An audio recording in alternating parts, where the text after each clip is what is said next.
Bien, avant de commencer, je vais en profiter moi aussi pour remercier Fabien Valos pour son invitation, pour remercier l'ensemble des étudiants et des... C'est bon, on m'entend? Ok. Donc oui, pour remercier toutes celles et ceux qui ont contribué à l'organisation de ce colloque. Alors, pour vous présenter mon intervention, qui n'a pas changé par rapport au résumé, celle-ci donc portera sur une notion que j'aimerais présenter en fait aujourd'hui brièvement comme un programme de recherche qui est l'iconologie politique.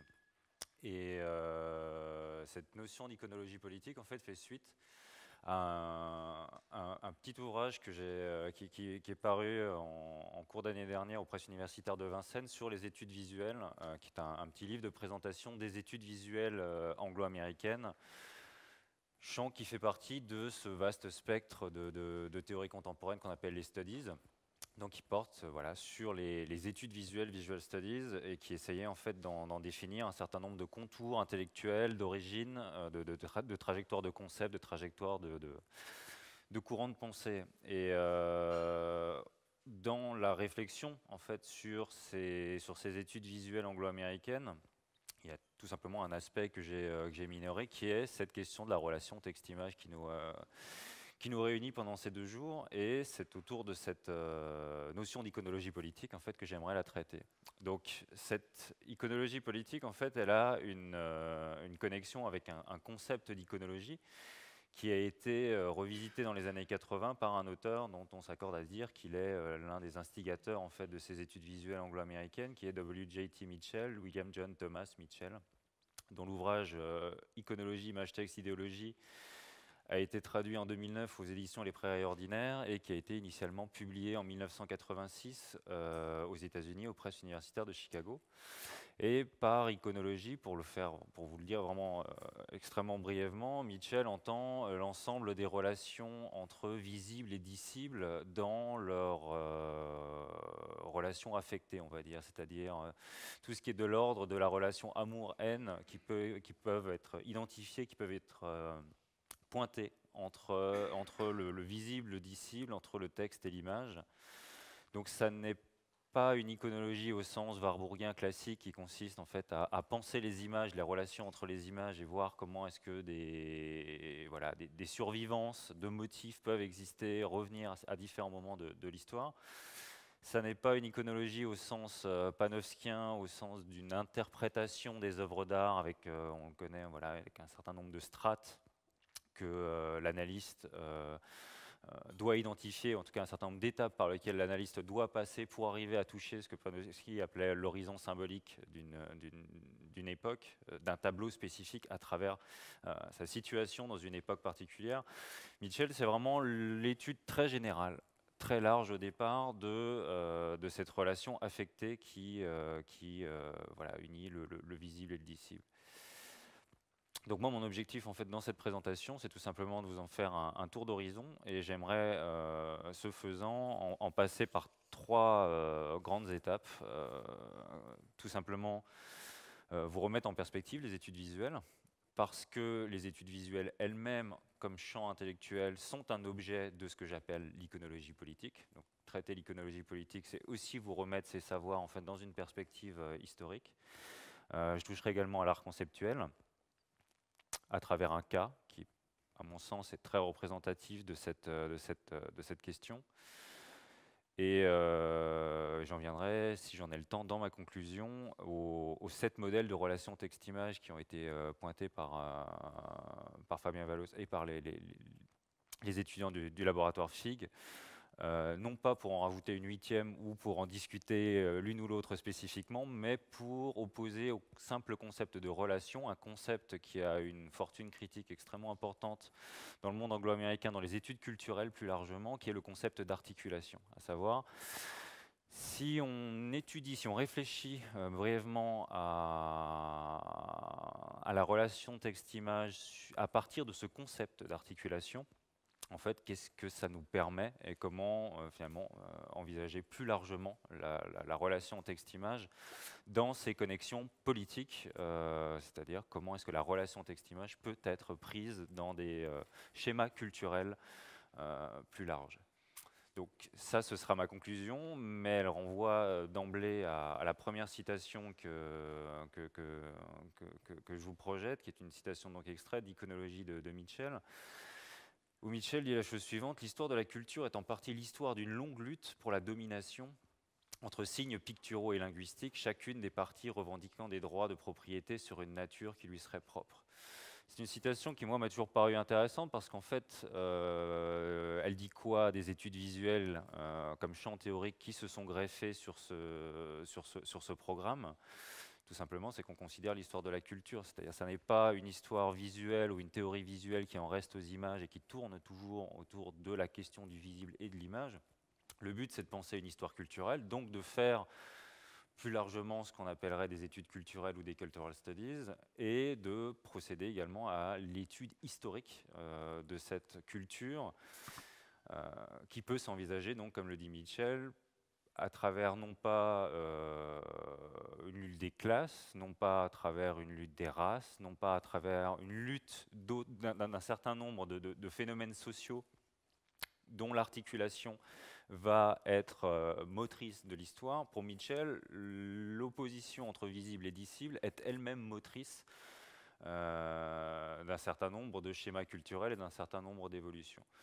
Donc, si vous voulez, cette notion d'iconologie politique, en fait, je l'emprunte directement à iconologie. Mitchell n'en parle jamais, en fait, en termes d'iconologie politique. Moi, j'aime utiliser le qualificatif parce que ça permet tout simplement de pointer une certaine définition du politique plus spécifique liée à cette question de l'iconologie et de tracer peut-être des programmes de recherche, des voies d'accès ou des voies de réflexion qui sont mieux délimitées ou plus claires, en sachant que, pour clarifier un petit peu mon ambition aussi, pour moi, l'iconologie politique, telle que je vais essayer de vous la présenter en détail, a un sens profond, c'est qu'en fait, elle permet aussi des points de rencontre très concrets entre monde universitaire et monde de l'art, entre pratique des sciences sociales et recherche en art. C'est-à-dire, c'est envisager finalement la relation visible-dissible comme un maillon spécifique de l'histoire qui n'appartient à personne,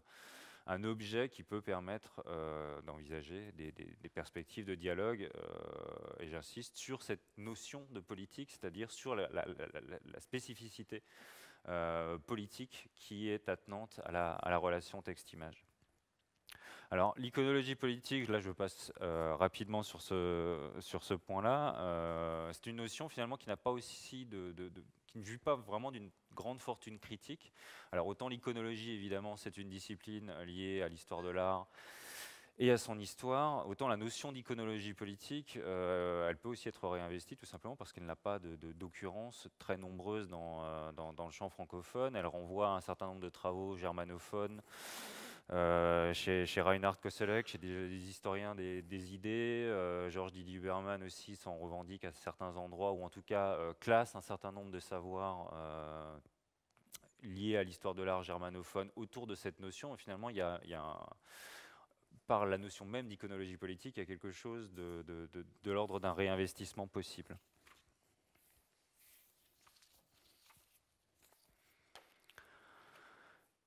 Et donc précisément autour de cette idée que l'histoire de la culture est en partie l'histoire d'une longue lutte pour la domination. Alors, Mitchell est un théoricien intéressant à mentionner parce qu'il a consacré l'essentiel de ses travaux, dont tout n'est pas encore traduit en français, à cette relation affectée entre visible et dissible. Il en parle de manière...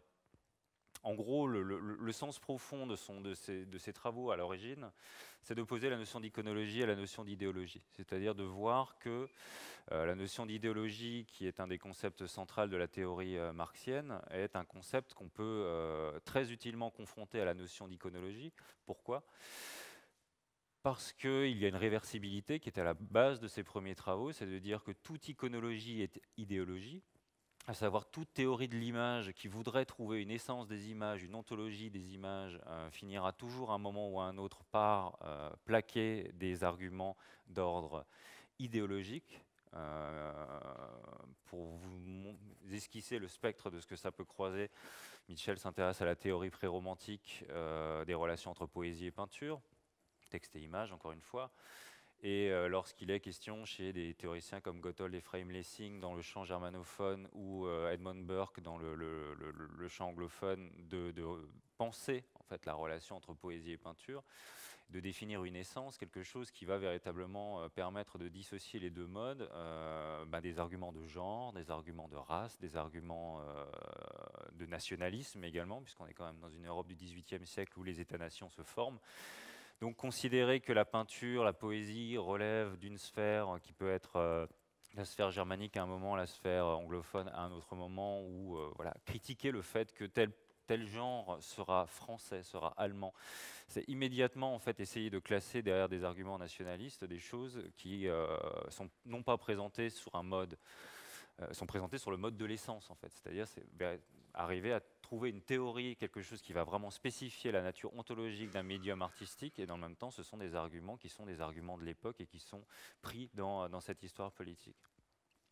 Effet mécanisme inverse chez Mitchell, considérer que toute iconologie est également, toute idéologie est également une iconologie, à savoir étude du concept tel que Marx l'a manipulé au XIXe siècle, et on se rend compte assez rapidement qu'en fait il y a des théories de l'image qui sont sous-jacentes à la manière d'envisager la notion d'idéologie chez Marx. Là je passe dessus extrêmement rapidement, mais c'est la métaphore de la caméra obscura que Marx utilise pour penser la notion d'idéologie, c'est-à-dire l'idéologie en fait crée une image renversée de la réalité, donc il y a toute une théorie du visible qui est située dans l'histoire, qui est située dans un certain schéma culturel, dans une certaine histoire des idées.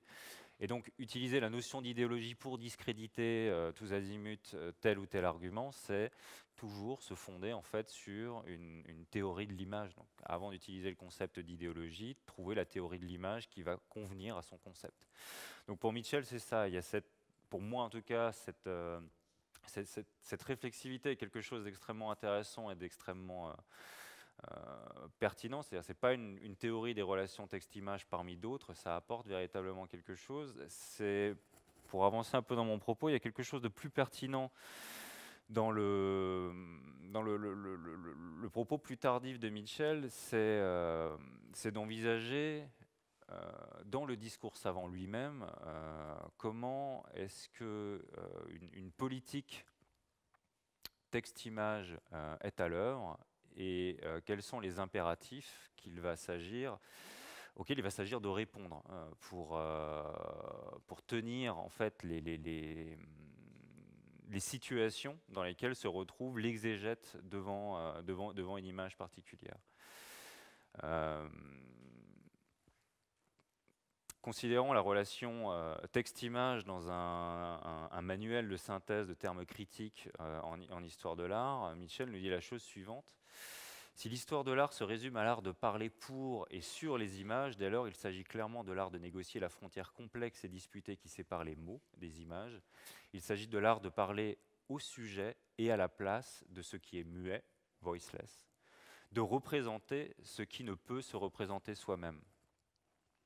Donc là, il y a un autre point qui me paraît important, c'est que dans cet énoncé-là, on trouve deux choses. On trouve quelqu'un qui réfléchit la relation texte-image comme une relation politique, mais qui, tout d'un coup, se pose la question de c'est quoi un discours savant? C'est-à-dire d'arriver devant une image et de la commenter, qu'est-ce que ça implique? Ça implique tout simplement de commenter, de parler à la place de quelque chose qui va être muet et de prendre la parole à sa place. C'est intéressant. Pour quelle raison? C'est qu'en fait, Mitchell, là, s'inscrit dans des modèles de pensée qui sont beaucoup plus larges, qui sont déjà dans mon optique de réinvestir le concept d'articulation, si j'arrive à y venir en conclusion. C'est que Mitchell, là, fait un geste qui est un geste qu'il n'accomplit pas simplement lui en tant que théoricien de l'image, c'est qu'il est contemporain de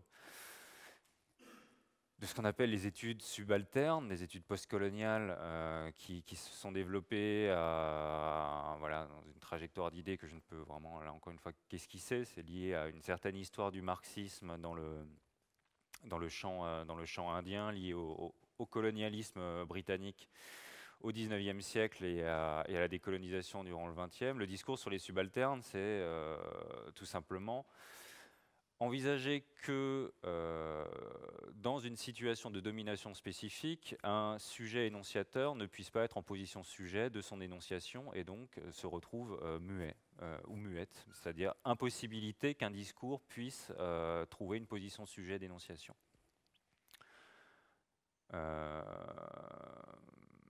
Donc c'est un constat politique extrêmement fort, ça consiste à envisager le champ social comme un champ de domination qui fait que certaines positions ne permettent pas que certaines voix puissent être audibles. Et Mitchell fait tout simplement, sans le faire jusqu'au bout, mais je pense qu'il faudra à un moment le pousser beaucoup plus avant, mais il en a en tout cas l'intuition et elle est tout à fait sensible dans la citation que je vous ai reproduite. Il part du principe tout simplement que pour les images, c'est pareil. Il n'y a pas d'essentialisme sémiotique qui fait qu'une image ne parle pas. Il faut envisager le fait qu'on est dans un dispositif de savoir qui fait qu'un commentateur, s'il part du principe que l'image est muette, va venir plaquer son discours. Donc ce sera le discours critique à la Greenberg ou tout ce qu'on voudra, toute une forme d'histoire de l'art, mais qui part du principe que de toute façon l'image n'a rien à dire et que c'est le discours de l'analyste qui va se charger en fait de cette opération de représentation. Michel dit, en fait, il faudrait peut-être se demander en fait ce qu'on est en train de faire dans ce dispositif de savoir. Peut-être qu'on rend tout simplement l'image muette parce qu'on part du principe qu'elle ne parlera pas. Et donc voilà, toute son opération plus tardive dans les années 2000 a consisté à tourner autour d'une question qui est le titre d'un de ses livres, c'est What do pictures want? C'est que veulent les images? Non pas ce qu'elles peuvent, non pas ce qu'elles signifient, mais ce qu'elles veulent. Et leurs désirs peuvent être inconscients, des dispositifs peuvent exister de telle manière à apporter une répression. La question, c'est devant cette image muette, que faire et quelle position politique adopter en tant qu'analyste. Voilà. Donc, iconologie politique, c'est beaucoup de choses. Je vais essayer d'en venir un peu plus rapidement à un exemple qui n'a pas à voir directement avec cette question de la mutité des images, mais il y a évidemment cette question de la relation texte-image au départ comme relation politique du savoir. C'est peut-être un constat tardif sur le plan de la relation texte-image de ce que Foucault énonçait avec qui est devenu entre-temps une tarte à la crème, c'est ce rapport savoir-pouvoir, c'est-à-dire le savoir, la production de savoir, l'énonciation de savoir est évidemment un vecteur de domination potentielle, un vecteur de production, de dissémination de pouvoir. Là, la question est véritablement ramenée sur le plan même de l'interaction texte-image, c'est que toute relation possible, imaginable entre le visible et le dissible peut être une relation de pouvoir, de lutte ou de conflit. C'est là que moi, plus personnellement, je mettrais, si vous voulez, pour vraiment clarifier aussi comment je me positionne par rapport à cette idée, c'est que pour Mitchell, il n'y a pas que le pouvoir ou la domination qui l'intéresse, c'est toutes les histoires d'amour, toutes les histoires d'amitié, tous les affects qui peuvent exister entre le visible et le dissible qui pour lui sont dignes d'intérêt. Moi, ce qui m'intéresse plus particulièrement, c'est quand le conflit existe. Donc c'est une notion particulière du politique qui est basée sur une définition du politique comme conflictualité. Mais plus largement, cette notion d'iconologie politique peut s'envisager à travers les relations de tension, d'opposition et de domination potentielle qui existent entre visible et dissible. Alors, il y a des influences intellectuelles, évidemment. C'est toujours dans l'idée de tenir à la fois le contenu des idées et de voir d'où est-ce qu'elles viennent. Alors, j'y viendrai très rapidement. Évidemment, il y a des sources intellectuelles dans les études visuelles plus généralement et chez Mitchell en particulier, qui sont clairement identifiables comme étant des antécédents, c'est-à-dire que ce n'est pas des théories visuelles qui tombent du ciel. Il y a évidemment des lectures critiques très spécifiques de certains auteurs. Ce qui est intéressant de voir quand on fait une histoire des idées permettant de situer le champ des études visuelles dans le monde anglo-américain, c'est qu'il y a quand même des transferts qui sont éminemment significatifs et d'autres qui ne se sont pas faits et qui peuvent être relativement surprenants. Deux exemples rapides. Michel Foucault, Ceci n'est pas une pipe, le texte que Foucault a consacré à la peinture de René Magritte, qui est un texte de 1972, si je me rappelle bien en version originale, qui a très vite connu un grand succès aux États-Unis, puisqu'il a été traduit dès 1976 dans le premier numéro de la revue October d'Annette Michelson. Donc voilà, dès le numéro fondateur, on trouve ce texte de Michel Foucault traduit voilà, quasiment comme un proto-manifeste de la revue et des idées qu'elle souhaite diffuser. Il y a une autre traduction qui a été produite entre-temps. C'est un texte abondamment commenté par Michel et qui, voilà, sur le plan de la relation visible-dissible, a eu un effet extrêmement important. Et qui pour moi aussi a un sens très spécifique dans ce projet d'iconologie politique, puisque Foucault parle de la relation entre l'image de Pipe et l'énoncé de Magritte dans ce tableau La trahison des images de 1928, comme étant une bataille. Il parle vraiment, il explique qu'il y a une guerre entre le visible et le dissible à même le tableau, et que c'est tout l'intérêt du tableau de Magritte de montrer comment est-ce que, j'ai la citation exacte,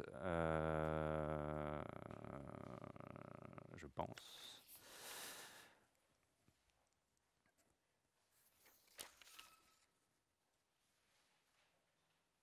Oui, Foucault dit la chose suivante: il faut donc admettre entre la figure et le texte, à l'intérieur du tableau de Magritte, toute une série d'entrecroisements, ou plutôt de l'un à l'autre des attaques lancées, des flèches jetées contre la cible adverse, des entreprises de sape et de destruction, des coups de lance, des blessures, une bataille. Donc il y a quelque chose de l'ordre d'un motif du politique bien particulier qui existe aussi dans ce texte de Foucault. Il y a un texte moi, qui m'intéresse plus, le nom de Jean-François Lyotard a été vaguement mentionné, mais il y a un texte qui est extrêmement important sur le plan des relations visibles-dissibles qui nous intéresse et qui a aussi un intérêt particulier en termes de transfert d'idées. C'est le discours figure de Jean-François Lyotard de 1971, qui est en fait la grande théorie esthétique de Lyotard et qui est vraiment une théorie de ce que justement Lyotard appelle le discours et la figure, c'est-à-dire de la discursivité qui serait de nature linguistique et de l'ordre de la transparence, et tout ce que Lyotard appelle le figural, c'est-à-dire c'est tout ce qui vient arrêter l'œil, c'est tout ce qui vient susciter le désir, c'est tout ce qui vient construire en fait un arrêt de la transparence communicable. Alors c'est un livre extrêmement intéressant dans ce projet d'iconologie politique tel que moi j'essaie de l'envisager. Il a un sens très profond parce qu'il n'a pas joui de la même fortune critique du tout dans le monde anglo-américain. C'est un livre qui a été traduit pour la première fois en 2010, donc alors que ce qu'on appelle la French Theory, donc tout ce qui est Foucault, Baudrillard, Deleuze, etc., enfin, il y a eu des vagues de traductions extrêmement importantes très tôt, dès les années 60, dès les années 1970. Le texte de Lyotard a été traduit extrêmement tardivement, et en fait, si on veut dire que, et on peut le dire, que la relation texte-image, la relation visible-dissible est un des éléments fondateurs des études visuelles anglo-américaines, un des ouvrages absolument centraux sur le plan de la théorie française des années 70, a été discuté très tardivement, en tout cas n'a pas joui d'une traduction à titre de comparaison de la grammatologie de Derrida, publié en 1967 et traduit dès le milieu des années 70, l'ordre des choses, il y a tout un ensemble de textes qui ont été reçus extrêmement rapidement. Lyotard, non. Par contre, et c'est pour ça que Lyotard est intéressant à mentionner, à mon sens, c'est qu'il y a d'autres textes de Lyotard qui ont circulé beaucoup plus rapidement, et il en est un qui m'amène à mon exemple d'art conceptuel, c'est la préface que Jean-François Lyotard a faite en 1991 aux écrits théoriques de l'artiste conceptuel Joseph Kosuth.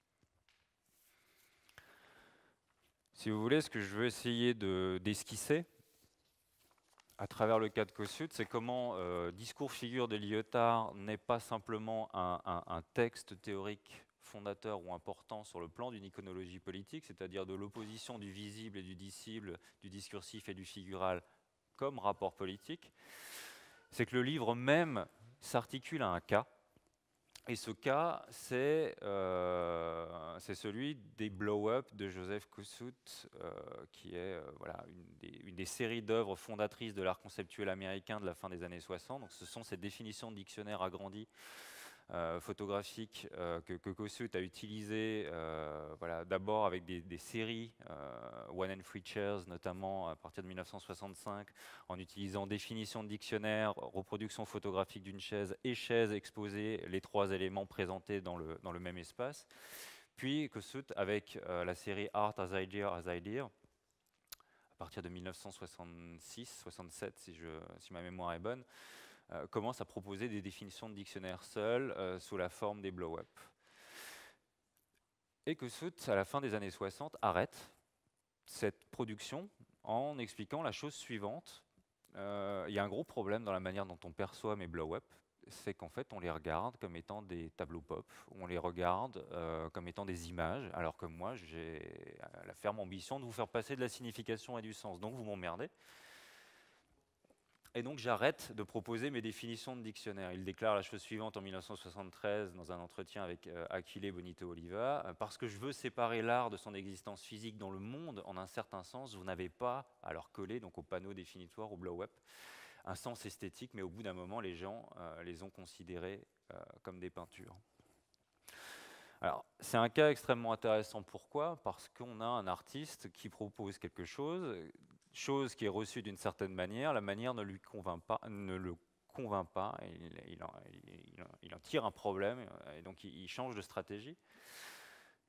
Et la stratégie, elle est justement fondée sur la relation entre visible et dissible, à savoir, je vous propose du sens transparent, vous prenez du visible, et donc on s'affronte sur la manière même dont ma proposition tient.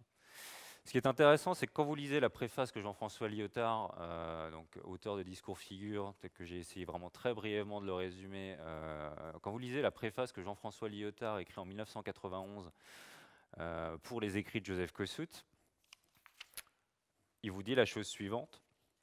L'espace-temps-matière de la langue est rendu sensible, visible par l'écriture. L'œuvre de Joseph Kosuth est une méditation sur l'écriture. Selon les modernes, celle-ci est représentée comme l'actualisation d'un système d'éléments arbitraires, les graphèmes, qui seraient les équivalents de ce que sont les phonèmes pour la langue orale. Ils auraient pour fonction de véhiculer distinctivement du sens, décodables, transparents. Ils s'effaceraient au bénéfice du sens, ils se feraient oublier. L'œuvre visuelle de Joseph Kosuth interroge cet oubli et l'empêche. L'écriture recèle du geste, un reste de geste en deçà de sa lisibilité. Donc en gros, Lyotard arrive quand même à écrire une préface en 1991 qui dit exactement le contraire de ce que Joseph Kosuth défend à la fin des années 60. Et c'est précisément dans cet affrontement entre visible et dissible autour de cette question des blow-up. Là où moi ça m'intéresse, c'est pas simplement la contradiction interne, si vous voulez, dans une présentation succincte telle que celle que je vous propose aujourd'hui, c'est finalement en quoi est-ce que le cas Kosuth est définitoire d'une iconologie politique telle que je la pense.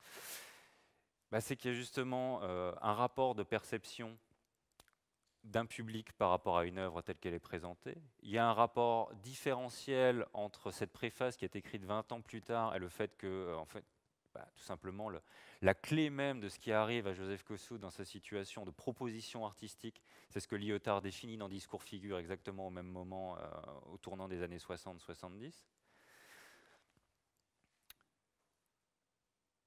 Et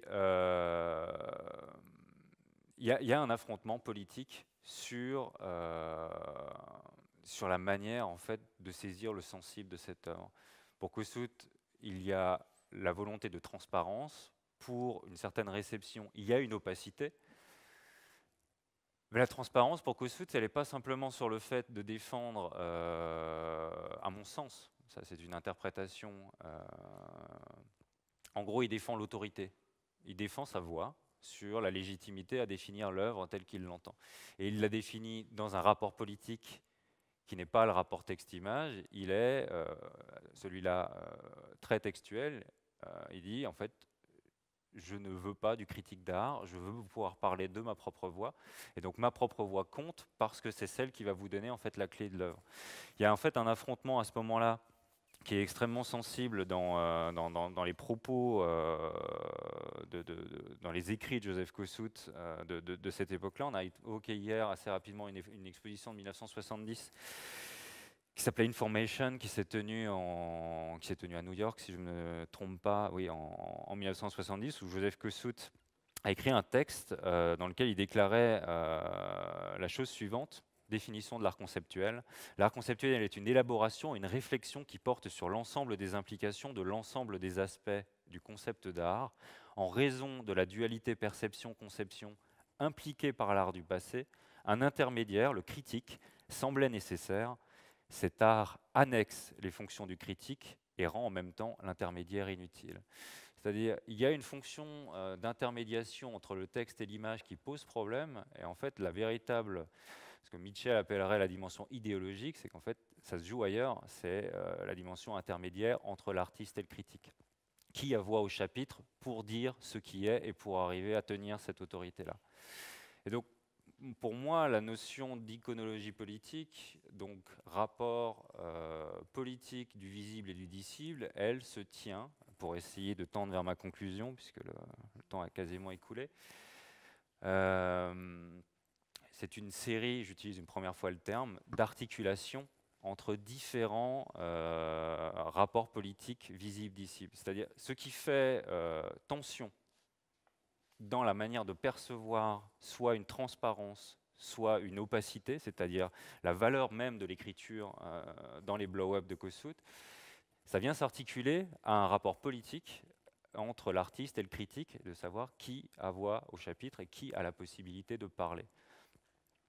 Plus généralement, ça vient s'articuler encore avec, dans ce cas-là, la place de la théorie de Jean-François Lyotard comme paratexte, c'est-à-dire c'est quand même quelqu'un qui vient écrire une préface en 1990 et qui a une théorie esthétique en 1970, c'est-à-dire comment cette histoire plus généralement vient s'articuler avec la place de cette théorie-là comme paratexte de cette histoire générale. Et plus largement, c'est comment est-ce que Joseph Kossut, tout simplement en essayant de tenir sa proposition et en se confrontant à cette réception, c'est retrouver dans une situation beaucoup plus large, c'est tout simplement le rapport culturel très profond de la civilisation occidentale à l'écrit, à savoir l'écriture alphabétique est la plus fidèle à l'oralité, est la plus transparente. Et alors qu'il n'est pas un poète concret, alors qu'il est un artiste conceptuel qui veut procéder sur un certain mode, et bien il y a un retour, en gros un retour du refoulé, qui est un retour du refoulé esthétique, mais surtout un retour du refoulé culturel qui amène à un moment à devoir se confronter à cette visibilité de l'écriture alphabétique que voilà, des siècles de théories linguistiques, philosophiques ont défini comme étant justement une pure transposition transparente de l'oralité. Alors, si je peux avoir juste 2 minutes pour apporter quelques éléments complémentaires, c'est que voilà, dans la proposition de Fabien Wallos et du laboratoire FIG sur la diversité des relations entre le texte et l'image, entre le visible et le dissible, il y a donc la question du commentaire, il y a donc la question de la traduction, tout un ensemble d'éléments de cet ordre dont on a abondamment discuté déjà. Moi, ce que j'ai vu assez spontanément, c'est la possibilité de l'articulation entre ces différentes relations, d'une part, et de la manière dont ces relations visibles-dissibles peuvent s'articuler à des situations politiques qui apparemment ne sont plus directement liées à la connexion visible-dissible texte-image. D'où l'exemple de Joseph Kossut, c'est de relier cette situation de tension entre visible et dissible à une situation plus large qui est structure du monde de l'art américain de la fin des années 60, place de l'artiste par rapport aux critiques, existence de Clément Greenberg et de modèles de critiques qui, une décennie précédente, captaient la parole et donc ne laissaient pas la possibilité aux artistes de s'exprimer. C'est de voir en fait comment est-ce que ces différentes situations s'articulent ensemble jusqu'à cette situation plus large de la perception de l'écriture alphabétique, c'est-à-dire un rapport culturel extrêmement général, et de voir comment ces différentes strates en fait se connectent les unes avec les autres et peuvent amener en fait un mécanisme d'histoire culturelle qui était le sens de la définition première de l'iconologie suivant Mitchell. D'où le concept d'articulation. Je terminerai là-dessus, mais vraiment en guise d'ouverture, parce qu'évidemment c'est un concept qui est un buzzword de la théorie anglo-américaine depuis depuis 3 décennies, qui trouve quantité de définitions. Moi, j'ai choisi tout simplement de vous donner la plus ouverte. C'est celle qu'a donnée le sociologue Stuart Hall en 2012 dans un colloque, donc quelques temps avant sa disparition, puisque Stuart Hall est mort en 2014. Il disait, en fait, le concept d'articulation, s'il fallait le définir, c'est qu'est-ce que ceci a à voir avec tout le reste? What does this have to do with anything else? Et c'est une définition que vous trouverez commentée dans un petit ouvrage d'introduction aux Cultural Studies publié par Maxime Servul et Nelly Kumner en 2015 en collection 128 chez Armand Collin, où un chapitre entier est consacré à cette notion d'articulation. Il part de cette définition. Moi, je la réutilise tout simplement parce que c'est la plus ouverte possible. Elle est extrêmement compliquée, elle a à voir avec l'histoire du structuralisme, elle a à voir avec la notion de structure. Là, Stuart Hall l'ouvre le plus largement sur le mode esthétique qui est en mesure d'être réinvesti voilà, au plus large. C'est qu'est-ce que ceci a à voir avec tout le reste? Qu'est-ce qu'un problème particulier? Quels sont les réseaux de relations dans lesquels un problème spécifique vient se situer? Quand Kosso doit abandonner ses blow-up, quelle est la situation? Micro-situation, macro-situation, quelles sont les logiques d'éléments de causalité qui sont pris dans tout ça? Et je terminerai sur une chose, c'est que le concept d'articulation est effectivement un buzzword dont on peut vouloir ne pas appliquer les enseignements à l'étude des relations entre visibles et dissibles. Ce qui est intéressant, c'est que c'est lui-même, le concept d'articulation est pour moi un concept, est un objet de l'iconologie politique telle que j'ai essayé de vous la présenter. C'est qu'en fait, d'un côté, pour certains théoriciens, comme le critique littéraire américain Frederick Jameson, il a qualifié le concept d'articulation d'allégorie du tournant linguistique. C'est-à-dire pour lui, cette notion même d'articulation, c'est dans le monde anglo-américain, dans la théorie anglo-américaine, c'est un emblème de ce que la théorie du langage a pu faire au savoir, aux sciences sociales, à la théorie littéraire plus largement.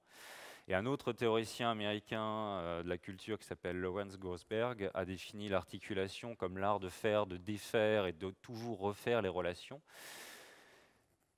Et il a utilisé plus spécifiquement l'idée suivant laquelle c'est l'art de tracer des relations. C'est-à-dire qu'il y a une dimension extrêmement visuelle. Donc le concept même d'articulation, pour finir là-dessus, est un objet d'iconologie politique, c'est-à-dire la tension visible, dissible, comme question du politique en général et des politiques du savoir en particulier. Voilà, je m'arrêterai là et je vous remercie de votre attention.